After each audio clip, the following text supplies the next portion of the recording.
on the way, and there it goes! A three-run homer for Pete Alonso over the Great Wall of Washington.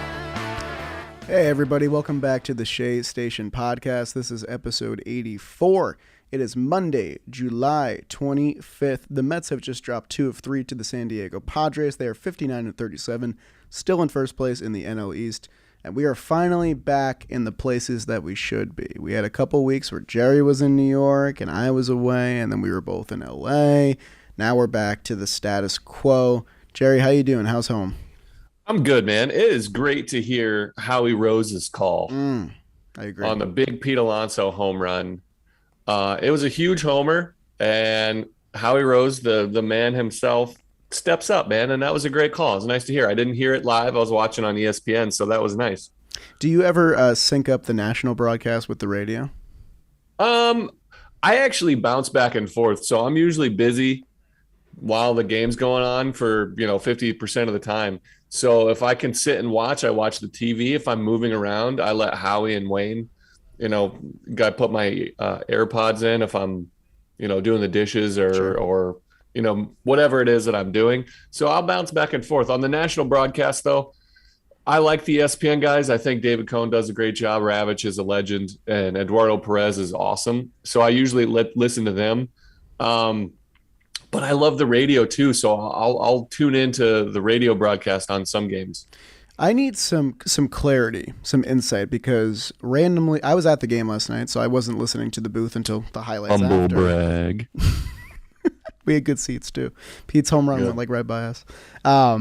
They randomly started pronouncing Mark Canha's last name Kanya, and I thought that was a correct pronunciation that he corrected, but then his wife, Marcy, tweeted that it wasn't Kanya. It was Canha, like we had been saying it. So I don't know what happened there. Was there like miscommunication or something? It's kind of weird. So I don't know if you remember, we had the conversation similar to this. With Sandy, right? No, about Canha. Oh. It might have been, I want to say like a month ago, maybe 2 months ago, before we started recording. I was like, I think Canha wants to pronounce his name different because I heard it. You did say this, yeah. Yeah, and I was like, I think it's Kana, but Kanya, I don't know. I mean, his wife tweeted. All of a sudden, is he Portuguese? He's Brazilian? I don't know. Yeah, like I thought he was. None of that was going on. But that reminds me of one of my teammates in college. His name was Prezar. Last name Prezar. Played together for 3 years, and then all of a sudden, his mom's on campus for like Parents Weekend, and I'm like, "Hi, Mrs. Prezar." She goes, "It's Prezer." I was like, wait, what? Come on, man, say something. Say something. So he was a year ahead of me. So he was a senior when I was a junior. So he went 4 years and never corrected anybody because Prezar is a cool name. Prezar is pretty cool too. It's a cool Prezar name.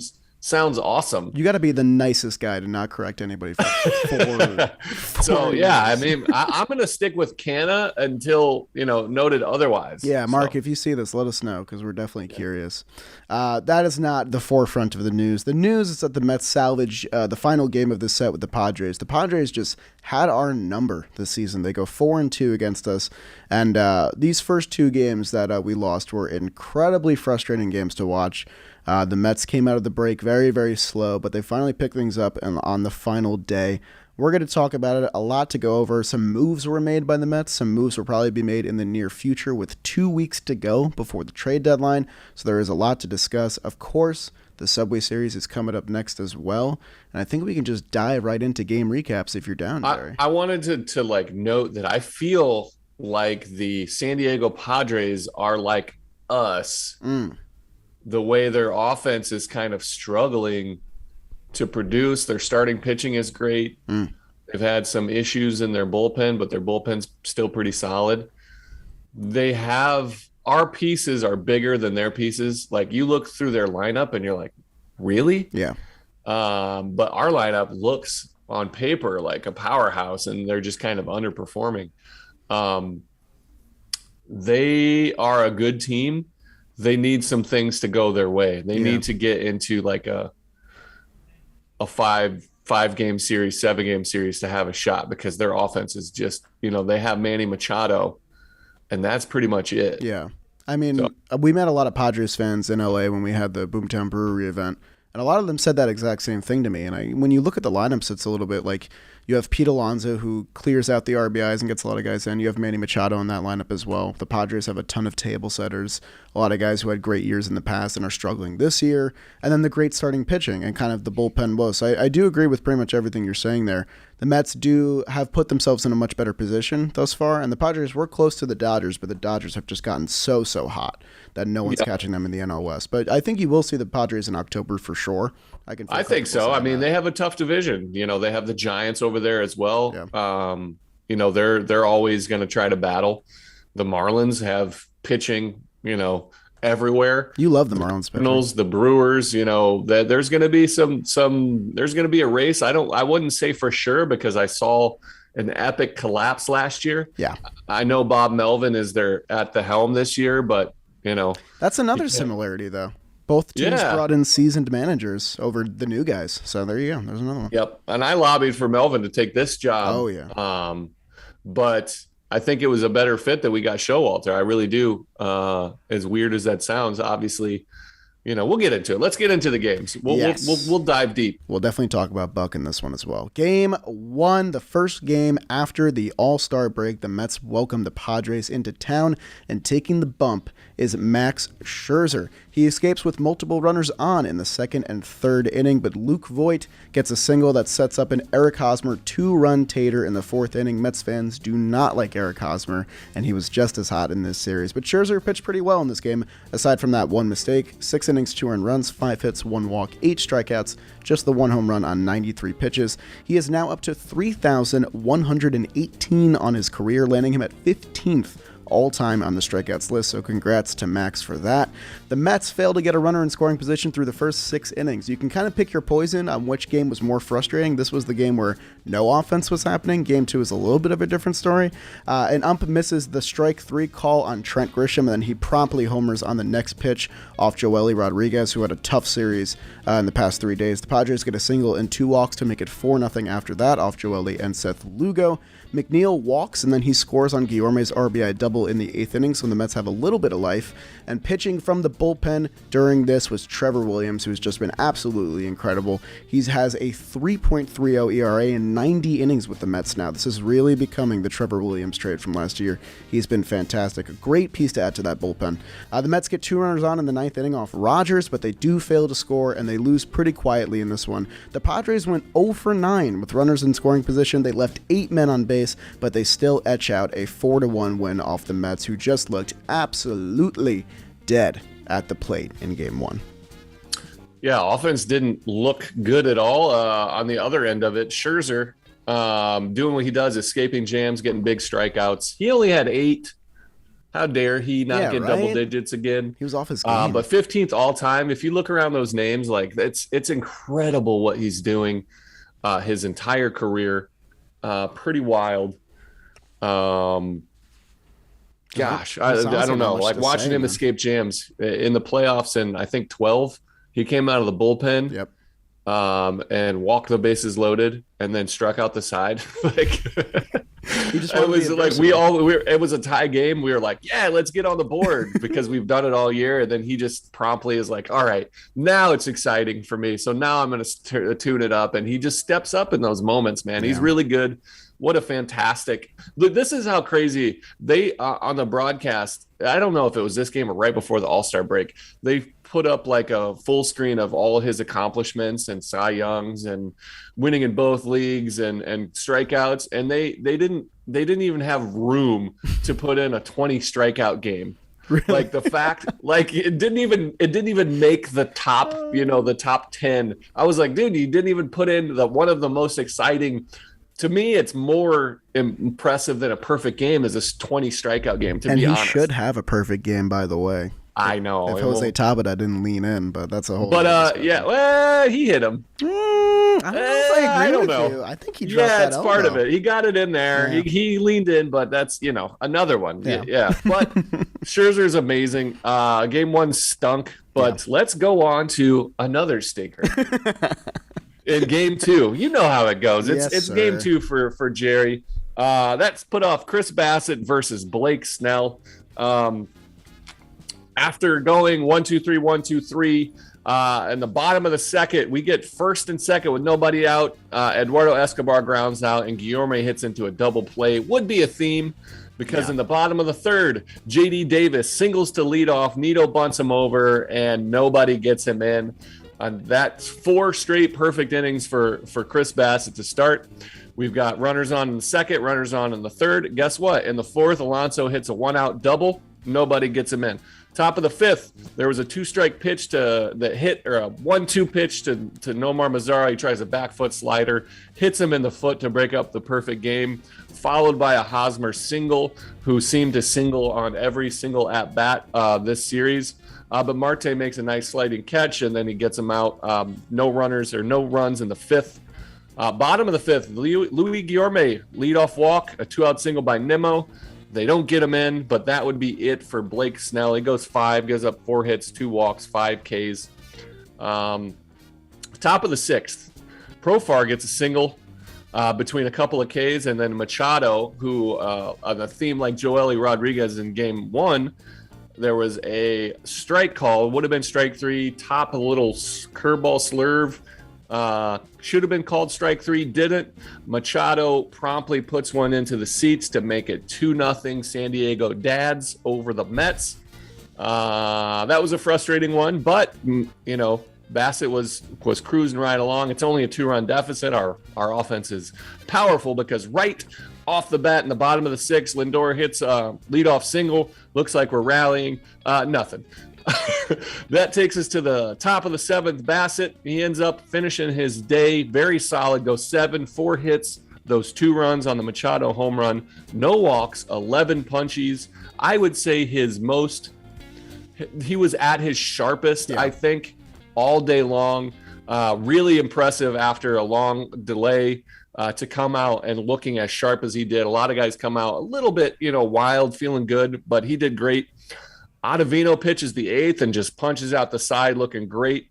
Bottom of the 8th, we have a leadoff single by Tomas Nido. Nope, don't get him in, of course. That brings us to the bottom of the 9. It's 2-0 Padres right now. We get Alonso single. Canna lines out to left field. Eduardo Escobar punches out. 2 outs, runner on first. Guillorme walks first and second. J.D. Davis gets a bloop single. Pete goes in. Scores, it's 2-1. We got first and third. In steps Tomas Nido.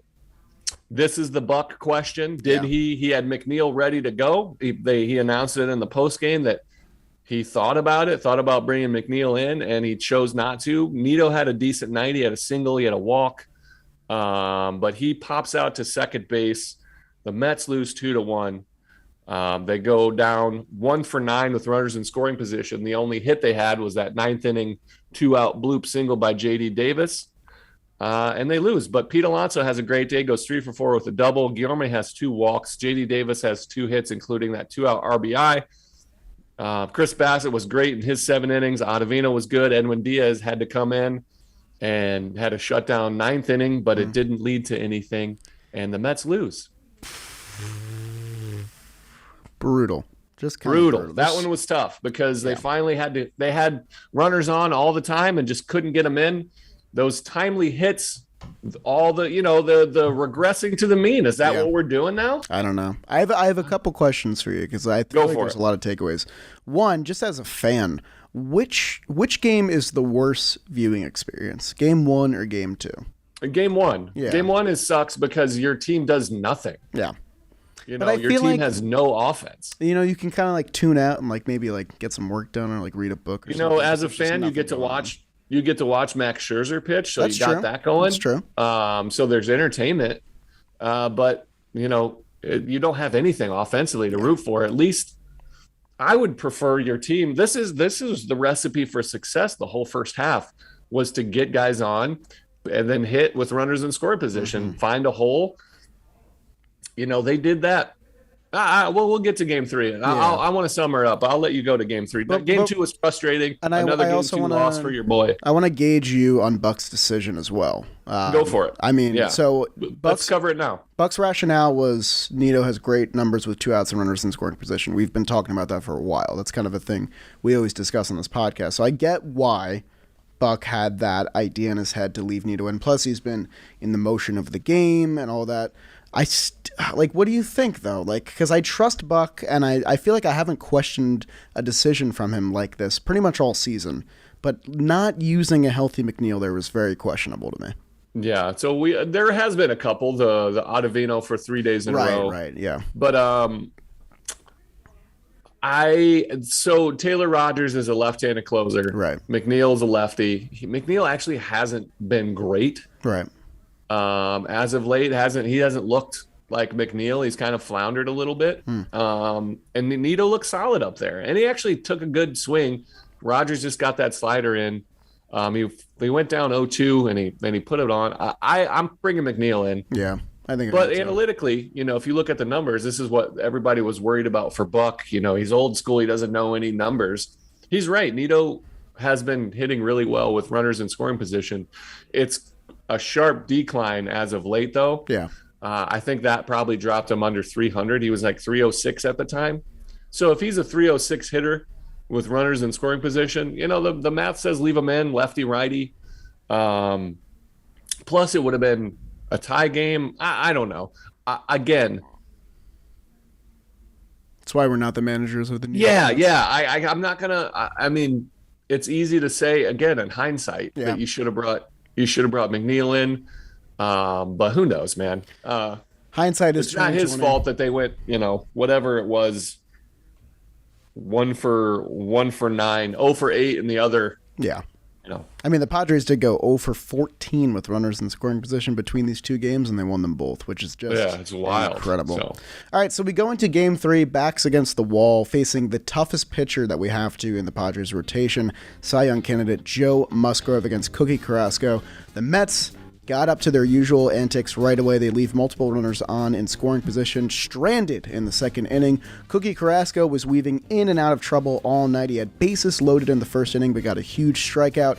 He had a runner on in every inning except the fifth in the start, but he ultimately goes 5 shutout innings, 6 hits, 2 walks, just 1 strikeout on 92 pitches, so he's able to work around all that trouble. The Mets get 2 runners on in scoring position again in the 5th inning with nobody out. They don't score. It's awesome. It's a really good time in the ballpark. Everyone's having fun. Definitely no one is booing the team, which is great. Eric Hosmer gets another freaking hit against the Mets. He doubles off Drew Smith for the first run. It could have been a lot worse. Austin Nola hits one to the center left field wall. Brandon Nimmo makes an unbelievable catch in center field that I missed because I was buying ice cream for me and my girlfriend because I'm a good guy. The Mets finally break through in a massive 5-run 6th inning. I was in the seats for that. Don't worry. Marte's single and Lindor's double set up a massive 3-run homer from Pete Alonso off Joe Musgrove's nasty slider that he kind of hung in the middle of the zone. Big hit for us. Daniel Vogelbach making his first start with the Mets. He gets a walk in this inning as well. Guillorme hits this little dink down the left field line. It just falls in the perfect spot. Things are finally starting to turn the Mets' way as he gets an RBI single. And then Nido connects. A much-needed hit for him. An RBI double to the right center gap. That makes it 5-1 Mets. They explode for more runs than they had in the past 3 games combined in 1 inning. Seth Lugo gets Manny Machado to ground out with 2 men on in the 7th. That was a huge out to get for him. And then Alonso adds the insurance that we need with a 2-run double the following inning. He brings home Marte and Lindor once again. He has taken back the MLB RBI lead at 82, so good for our guy Pete. He's well on his way to 100. Mark Canha, or Kenya, I guess that's up for discussion. He gets an infield single that yields 2 more runs. Machado throws it away. They make it 8-1 Mets. And then all of a sudden, David Peterson is out of the bullpen in relief, so I guess we're skipping his turn in the rotation. A lot to talk about there as well. He allows a run in his first relief outing since June 10th, but ultimately is solid. Joely Rodriguez stinks it up in the 9th inning, though. A pair of walks and 2 hits forces Diaz to come in for the save, but he does his thing. He strikes out the final batter of the game. He gets save number 21, and the Mets win this one 8-5. Diaz has been incredible as of late. His last 21 games, he's allowed 1 earned run in 20 1/3 innings with 43 strikeouts. And our guy, Daniel Vogelbach, the newest Met, he goes 1 for 3 with a run and a walk in his Mets debut. Mets get a much-needed win. They have an off day today, and then they have a huge series coming up against the best team in baseball. Unbelievable catch by Nimmo that you missed. I know. Incredible catch. I know. I saw it on the TV while I was waiting. Yeah, I mean, just in a moment, gosh, Nimmo. He's not going to win a Gold Glove, but No. this But year what a story it would be, you know. Oh man, it'd be so good because people were calling for his head out in center field. I mean, He looks so good out there. Go back and watch some of those 2020 highlights with Nemo and center. I remember. They're rough. I remember. They're not good. Like I'd shoot him a text like, Brandon, what is happening out there? And we've kind of seen like the reverse with Trent Grisham, which I found really interesting. Trent Grisham Very won weird. his Gold Glove in 2020, was really good. Now he looks like lost in center field, not really getting the balls he should. Yeah. Mets get a huge win. Edwin Diaz is awesome. Offense comes alive. What do we think of Dan Vogelbach, by the way? I love him. I like him, man. To me, it's not the answer that we wanted. No. But he's fun. But are the plan is to platoon with him? Like, is that what we're doing for our DH? I would love just a guy, like a name. I think they're still linked to Josh Bell, but I don't know where that puts Vogelbach. Josh Bell would be great, but then Vogelbach becomes a piece off the bench. That's a pretty good piece off the bench, which is great. Though, You know what I mean? I like that move. Let me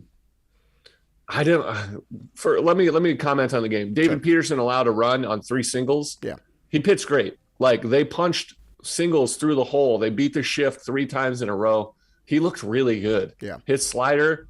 He threw one to Ha-Sung Kim. It was a 2-0 pitch after he threw a slider that was nowhere near the zone, but it was so good it looked like a fastball down. I want to see his slider like firsthand from a hitter's perspective. Like I want to play catch with him because people get the worst swings off of it. Yeah. Even when it's nowhere in the zone, which it's nasty from. I've been so impressed with him, his demeanor. All year long, out of the bullpen and the rotation. What a performance. Again, he gave up his first run out of the pen since the 10th of June. But, sometimes that happens. And sometimes you pitch really well. And a relief outing, you get pulled. I think they wanted him to go all 3. Yeah. Or both at the end. Jolie Rodriguez looked horrible. Yeah, man. I mean, that's another that was tough to point, watch. He's scratching and clawing. But Diaz, great, unbelievable outing, goes back to back. Luckily, we have this day off, but I'm not sure that he's even going to be available for game 1 unless it is a save situation because you don't want to pile these on. Yeah, thank goodness for this day off. Like, this is a Mets bullpen that's now looking at David Peterson in the bullpen. Tyler McGill, when he comes back, he might be a part of the bullpen. Edwin Diaz has been incredible, and then you have your middle relief guys that have been holding down the fort. So if I'm the Mets and I'm thinking about getting a bullpen arm at the deadline, I'm starting to look at the left-hand side now. I know we talked a lot about how much we love David Robertson, and he would be an awesome get for sure, but I'm sure that price tag is high, and you don't have Chase and Shreve anymore. Joey Rodriguez is putting up some of his worst numbers of the season. He just looks lost, and I feel like we need somebody locked down that can get left-handed batters out without having to use Diaz, I couldn't agree more. Yeah. I think Robertson's still a great guy to get because you need that back end help. Sure. Ottavino's been awesome. Lugo's still kind of like up and down. Drew Smith has looked very human. Yeah, I think it's the innings. I really do. It could be. It could be. I don't know what the deal is. He still has his stuff is still sharp. It might be sequencing. I'm not sure what the deal is, but you're trying to win a World Series here. Yeah. You have DeGrom on the horizon, hopefully coming back. Why not go get Robertson and a Chafin? Or if not now, I don't know. I haven't seen Matt Moore pitch at all this year out of the pen. For the Rangers? Yeah. He's on the trade market. Yeah. I'm not sure if the game's on the line, in the 7th inning, that I would want to bring in Matt Moore with runners in scoring position. I don't know. I haven't seen it. He's a starter to me, and that's a weird role to just jump into. That might be biased because that was my role, and so it's different from a starter to come in. I'd have to dive deeper into the numbers, but I know an Andrew Chafin knows what he's doing. I mean, that's a guy that I think we should have just signed in the offseason, right? I mean, if we got Chafin and Schwarber. Chafin and Schwarber, like that would have been so ideal. I mean, that's a whole. Hang on, we're backtracking now. Yeah, but again, Alonso's incredible. Yeah. He looks hot, which is awesome to see because he kind of had a slide towards the end of the first half. That home run he hit was a tank. Yeah, that was mammoth. And he hit it in normally he's like a pull guy. He didn't pull this one. And he crushed it. And Joe Musgrove, I was worried going into game 3 because Musgrove is every bit the Cy Young candidate. Yeah. Nasty, no hit stuff like every time out. You think this could be a day he throws a no hitter. That's how sharp his stuff is. But we got to him because Pete did his thing. Yeah. Edwin Diaz is unbelievable back there. His slider, his consistency, his fastball. Love it, man. He's so nasty. He struck out 43 of his last 74 batters faced. That's like well over 50%. That's just crazy. Yeah. I think we both love Jerry's Familia, and I think we've been Fama defenders, and his peak was one of the best in Mets history, I think, for a closer. I don't think I've ever felt as comfortable with him as I do with Edwin Diaz right now. I feel like nobody in this league can touch Edwin Diaz's level of production. No. There's literally like hater, no thanks right now. Nope. You know, he's been very human, even though he's, been this guy for a long time. Liam Hendricks is having another solid year. I got off to a little bit of a rough start, but I'm taking Diaz, man. Like Clay Holmes is back down to earth. Clase is awesome, but like Edwin Diaz is the best closer in baseball. Yeah, he's established. He's been around. He's struggled, so you know that he's got some experience under his belt. Yep. He's able to overcome. He's unbelievable. Yeah. He's going to get some MVP votes, I think. What a story. Or some Cy Young votes. Yeah, that'd be cool. That'd be really cool. I mean, deservedly. Yeah. He's going to be on some ballots if it was right now. And that ERA is down to 1.60. Pete Alonso gets the huge hit for the Mets that they desperately needed. When I tell you that was a large crowd that was dying for something to happen off Joe Musgrove. You mentioned a couple of boos. There were plenty. And I'm okay with it. This is a team that's been struggling. They're there. They're rooting you on. Yep. And you're not coming through. There was some RBI situation where it just didn't work. They asked Pete Alonso in the postgame, did you hear the boos? How'd that affect you? And Pete did his Pete thing. Said, it doesn't matter. I'm out there, trying to do my thing. But you got to feel it a little bit because it's not a boo. It's not unwarranted. Yeah. You know what I mean? It's not just because they're mad, but they're frustrated, which is fair. Because they want the best for the team. It's not antagonizing boo. It's an emotional boo because they're like right there, ready to cheer. They need it. They know the moment, and then they just get let down. And so it's emotional coming out, and that's fine. I'm all for that. Yeah. I'm not a booing type myself, but you can feel it when it's emotional, when it's swing of the game, when it's Mets fans are great because it's not a singular moment. They're not at a Mets game. They're like, all right, I'm just going to boo. This is a season following, team where they feel the emotional roller coaster. They've been along. They know the frustrations, and they just let their emotions show. And I'm okay with that. Yeah, Pete had a really good post-game quote. Bassett also had a really good one in response to the missed strike 3 call. Just said, part of the game. I made a good pitch there. And he said, I made a terrible pitch on the next one. I got to make a better pitch there. So this Mets team, they haven't lost their mentality, which I think is very, very important. Like, maybe the results aren't showing as much as they had been in April and May offensively, but the starting pitching has really rebounded. They have the best starting pitcher ERA of any team in baseball this month. So hopefully the wins start to come in droves if this offense can just wake up again. We should do our Apple, I think. I think it might be Apple time. I agree. It's Apple time. And we finally have the soundbite. Jack, bring it in. I missed it so The much. apple of our eye. You want first ups? Yeah, man. This one's easy for me. So this easy. is Mr. Pete Alonso. Yeah. Pete Alonso, the apple of my eye. Just clutch. 6 for 10 with that big home run, 2 doubles, 3 runs scored, that 1 walk, and those 4 RBI. In situations, this is the guy. He's been our stalwart, our cleanup hitter. He's the man with the engine that makes the Mets offense go. Yep.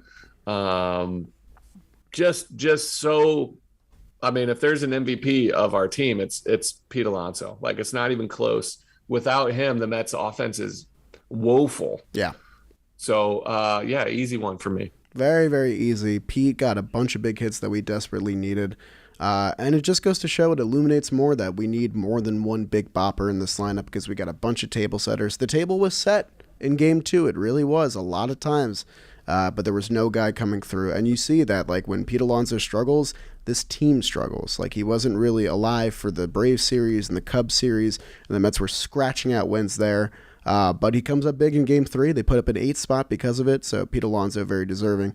I think I'm actually going to switch it up and give it to somebody else because I like to be a contrarian here.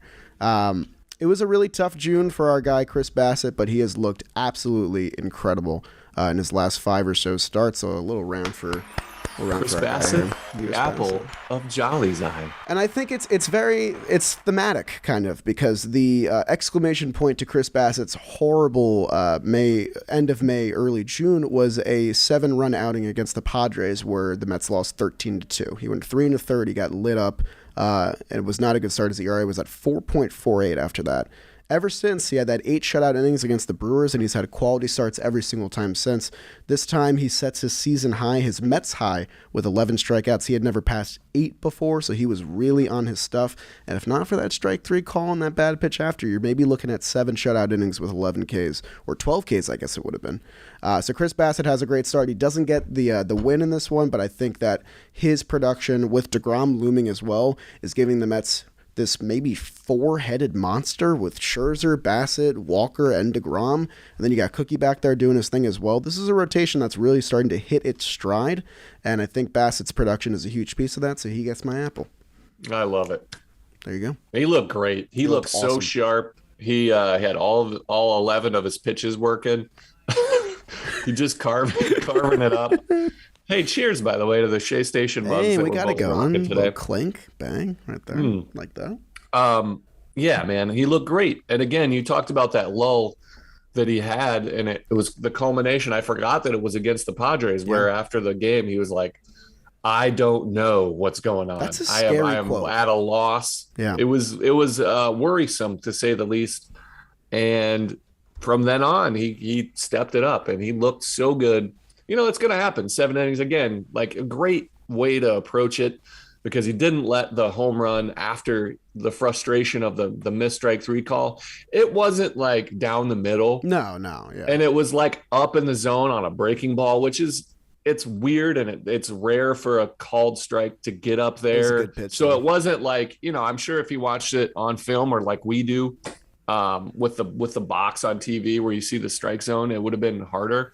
But that's a tough call to get because the ball starts so much above the strike zone before it breaks in. It's a rare call. It's like a hang and breaking ball, but he did it on purpose. Wild. Yep. I love it. He deserved it. Absolutely. So the Mets are going through a little bit of roster turnover right now as well. We mentioned Daniel Vogelbach is the newest Mets on the block. He's one of the best left-handed hitters against righties in the entire league, so a big ad for them platoon-wise there. But they exchanged Colin Holderman in the deal. Kind of a shocking move by the Mets, a guy with tons of years on team control left. He had a really good 15-game run with the Mets, got a lot of big outs, but he is now a Pittsburgh Pirate. When I first read it, I was kind of shocked, because I just wasn't expecting Major League ready talent to go to Pittsburgh. I think I like the deal for both sides, but yeah, definitely shocking when I first read it that it was a 1-for-1 swap like that. I know you love Holderman. I love Holderman. As you should, because he's been great. This move, because you lost Holderman, makes me think very hard that they're going to get a bigger name, maybe 2 names, because he's a big league arm. Yeah. And he's been very productive in numerous roles for the Mets. He's got options, so he's up and down, so he's controllable. To let him go lets me know that they're going to fill in, or if they don't, I would be very shocked. Because Vogelbach, Vogelbach or Vogelbach? I've been saying Vogelbach because I think it sounds cooler. I don't know. Whatever Gary Cohen says, he does his research. I'm Vogelbach. I'm going to say whatever. But he's a good hitter. He doesn't just swing and crush lefties. He's an on-base kind of guy. He's got a great eye, very patient. Higher on base percentage. He's not just a bopper. Yep. He's a good hitter. So if he's going to be in the role where he's going to just face against righties, like off the bench, I think he's going to excel because he's got a polished approach. He's not just, going to go up free swinging. I think it's a good fit in the offense. So I like the addition. Again, losing Holderman was shocking, but it's a good move for both guys.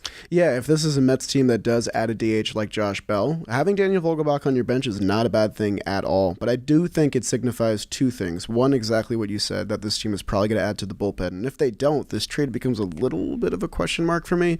But two, I think the Dom Smith era in New York might officially be over, which is a little bit bittersweet, a little sad to me. Yeah, that'll be strange. I think I've been on the Dom Smith change of scenery team for a while here. As soon as Robbie Cano came back, I knew he's like a young prospect, like Dom to me. He needs at bats. He needs to be in a role, to feel comfortable, to let it run. He's not going to get it here. He didn't earn it here either. Yeah. That's the big thing. I think he's been frustrated for a long time. He needs to get traded and go to a team. And if he feels like he's a big leaguer, he's shown that he's capable to be an everyday guy. Go prove it somewhere. Give him a chance. Let's get something in exchange for him, because he's not fitting the role that we need on this team right now. Yeah. 27 years old is Dom Smith. Yeah, I love Dom. Yeah. I wish him nothing but the best, but if you're looking at it completely, objective, he doesn't fit the team anymore. Yeah. He doesn't fit the role. He's not coming off the bench hitting righties. He's never really been a righty crusher. And Vogelbach, dang it, you made me say Bach. Let's go. His addition. My influence, I hope baby. it's right. His addition has really, like you said, that's a good point, has been like, all right, he's on his way out. So I think that shows teams that he's on the block, that he's going to be part of some deal. I don't know where we're going to go for him, but what's his options? He's got an option this year. Is this it? I think they used his option, didn't they? Yeah, they did option him down this year. Yeah. Is this the last one though? Yeah, I think so. Okay. Well, that's kind of a So caveat. Dom Smith is on his way out. The Mets weren't done dealing with the Pirates either. They also got catcher Michael Perez in exchange for cash. Poor Travis Blankenhorn got called up for one game, got DFA'd again. He's having a good year. This is a weird trade. Kind of a weird one. I mean, they thought Nito might have been hurt with his hand. Yeah, is that for Nito wasn't hurt, so now it's just depth. But I honestly thought that Mazika might have got demoted, but then they just demoted Michael Perez. So yeah, he's got to go down. He hasn't. Mazika's been fine, and he knows the pitching staff. He knows all the. See, it's really complicated to be a catcher that comes to it, because you got to learn signs, you got to learn sequencing, you got to learn everything. Yeah. So the Mazika staying in didn't surprise me, but like. That's no offense to Michael Perez, but like, wow. We gotta let Billy Epler do his thing. He knows what he's doing. I got traded from the A's to the Braves for $1, so I wonder what the cash was. Was it literally $1? Literally $1. Is there like a piece of paper that like has that? No, it says cash, but I know some folks.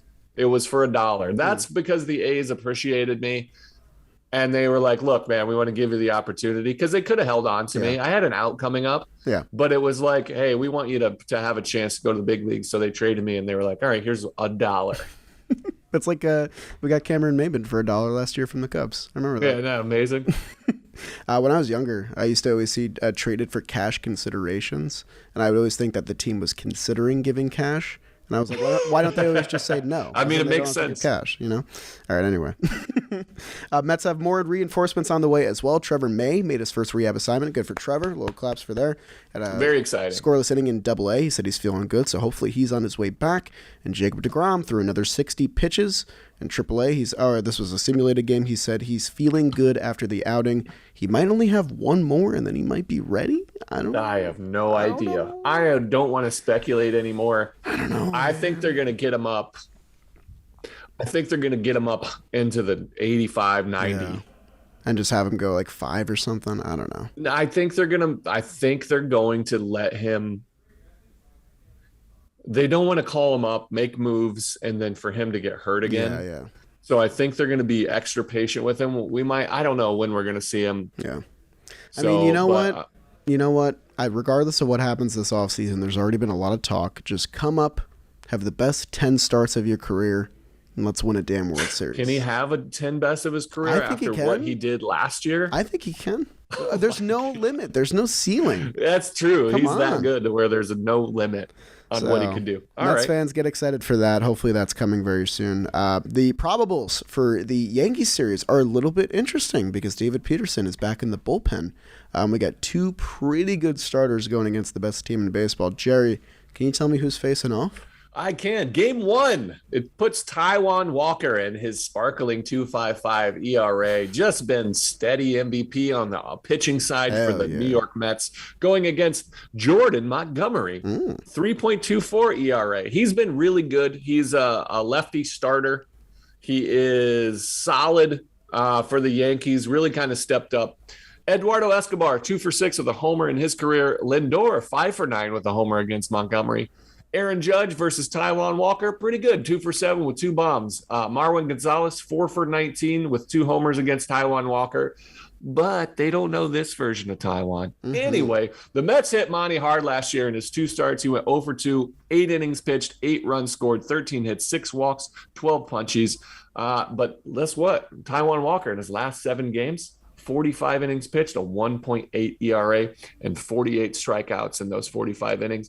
All games started are 6 or more innings with no more than 3 earned runs allowed. He has been special. Yes, he has. That brings us into game 2. Max Scherzer, the Mad Max man himself, in his 2.28 ERA, number 15th on the all-time strikeout list. Incredible. Going against Domingo Germán and his 15 ERA. Okay, that's a little bit of a mismatch there. Mark Canha or Mark Canha or Mark Canha, I don't know, is 6 for 9 with a home run off of Domingo, but JD Davis is 1 for 2 with a home run as well. McNeil is 1 for 3 with a homer, all off of Domingo Germán. Scherzer, since returning from the IL, 25 and a third innings, pitched 1.78 ERA, 39 punch outs, and a 198 batting average against. I repeat, 198 against. Germán was lit up in his only 2022 start versus the Houston Astros, and they do this to pretty much everybody. Yeah. He went 3 innings, allowed 5 earned runs, 6 hits on a walk, and only 2 punch outs. That will be your 2-game set.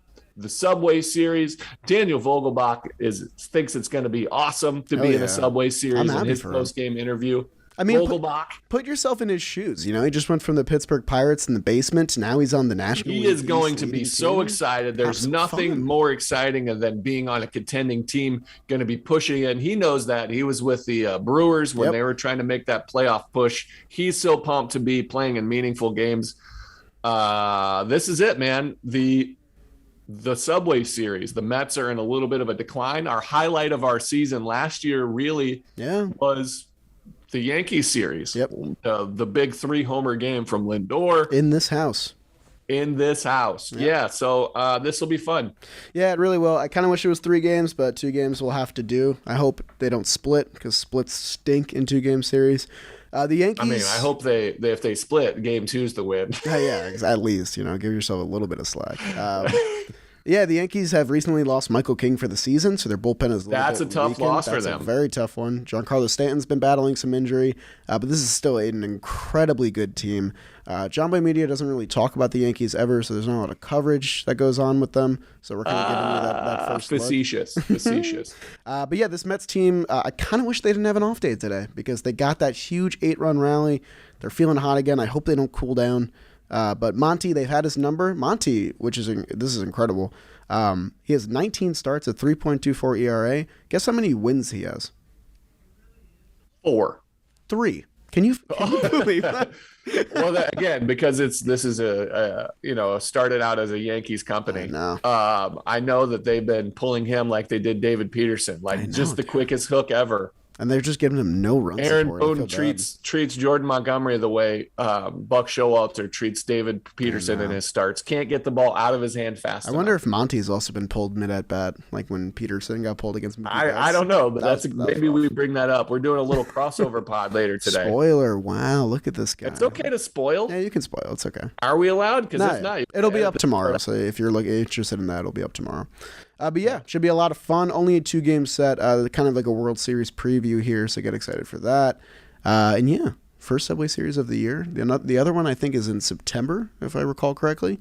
That's another 2-game set. I have no idea. I don't look that far ahead. That's kind of my life. Yeah. You live in the moment, Jerry. I live in the moment. I can't look too far ahead. Gotcha. I kind of wish they did. I think they did it one year where it was two 2-game sets, but they put them back to back, and it was a 4-game set. And you went to both stadiums. We went. I think that was 18, 17, because we went there, then came here. That was fun. A lot of fun, but they split. And you get to stay in New York. That was great. Yeah, you got like a whole week at home. It's nice. Yeah, so I just wanted to cover their lineup a little bit. Yeah, and then so you got Aaron Judge, who's otherworldly. He's an MVP candidate. He's going for $1 billion in the free agent market. Giancarlo Stanton's still hitting really well. He's got 24 homers. Judge has 37. Jesus. Anthony Rizzo has been really good this year. He's got 22 homers. Gleyber Torres has been really returned to form. Josh Donaldson has been pretty league average, but he's big in the big moments. LeMahieu's been really good. He's had a bounce back. Matt Carpenter is the guy I wanted to talk about. I don't want to face Matt Carpenter. Yeah, he's been unbelievable. If we could talk about what Matt Carpenter has done. So he's been in 35 games for the New York Yankees. 35 games. He has 14 home runs. That's ridiculous. 35 games, 14 home runs, 35 RBI. No team wanted him. Can you believe that? OPS plus is 254. Jesus. So 100 is league average. That's Aaron Judge right now is hitting 294, slugging 650 as an OPS over. He has a 1 OPS. His OPS plus is 187. Matt Carpenter is 254. He has a 1.27 OPS plus or OPS. Unbelievable. Yeah. But those are your guys. And then we covered their starters, so we won't see any of their big guys. But their bullpen is a little bit different. They have Clay Holmes, who's having an absolutely stellar year, but he's looked a little bit human. Yep. Then they've got Wandy Peralta, Lucas Luetke. Loai Siga has been very pedestrian, and Aroldis Chapman hasn't really found his footing since coming out of the closer's role. They kind of don't know what to do with him, but their bullpen is where they are vulnerable until you get to Clay Holmes. Yeah, I think so too. You're facing the weaker leg of this rotation and you're missing some pieces in the bullpen. The Yankees made, I think, two of the best moves this season by picking up Matt Carpenter for free and picking up Albert Abreu for free. And Albert Abreu was the guy they traded to go get their all-star catcher, Jose Trevino. So this is a team that's operating very well. Gleyber Torres, I didn't even notice that he's back. He's got a 128 OPS plus, so good for him. This lineup's tough, man. There's really no rest area in this lineup besides maybe at the bottom. It's going to be fun, though. It's going to be a lot of competitive baseball. I hope the Mets put on a good show. And it's at Citi Field, so we get a little home field advantage. Yeah, let's hope we get on top of them. Again, you pointed out this is the big one. We're at the bottom of their rotation. Yep. We're not going to face Garrett Cole. We're not going to face Tyone, who's been incredible, and then we're not facing nasty Nestor Cortez. Mm-hmm. We're getting the bottom, and their bottom is still good. So. And then after this Yankee set, the Mets get 3 against the Marlins and 3 against the Nationals. So a little bit of breathing room before that huge 5-gamer at home against the Bravos. Yes, sir. Yes, sir. And I think that's it, Jerry. That does it for us today. I think we're just done. So we had a good one. It was a tough series. We got a Chris Bassett apple. Yeah. We got a Pete Alonso apple. Like that. We got a couple of Edwin Diaz stellar outings. It was eventful. We got to watch Daniel Vogelbach run the bases. We got to watch Daniel Vogelbach. I'm just going to pronounce his name. Vogelbach. I don't know. And he looks great in a Mets. He looks like a Met. I love it. Got great hair on that guy. Good head of hair on that guy. Guys, thank you for listening. He wears his helmet so funny to me, though. I didn't say, is it all the way down? It's like this. That? If you're watching on our YouTube, he wears it where he can't see. I don't know how he does it, but if you're not looking, if you're listening, he pulls it down so far over his eyes that it's tilted down. He looks like, I don't know, it reminds me of a soldier standing at attention in the rain, and you just see the rain dripping off the brim of their hat. I was gonna say he looks like an army man. Like an army man, yeah. It's so funny. He's just locked in, That's all it is. Great addition. Lot of personality. Easy guy to root for. I mean, this is the team that loves Yeah, this is the team that loves Bartolo, and we get Vogelbach in a uniform. boys. Very similar body types. We love big boys. Guys, we'll see you again on Thursday to talk about Mets Yanks and the next stuff. Let's go Mets. Beat them Yankees, man. Show some love to your big boys. Let's go Mets.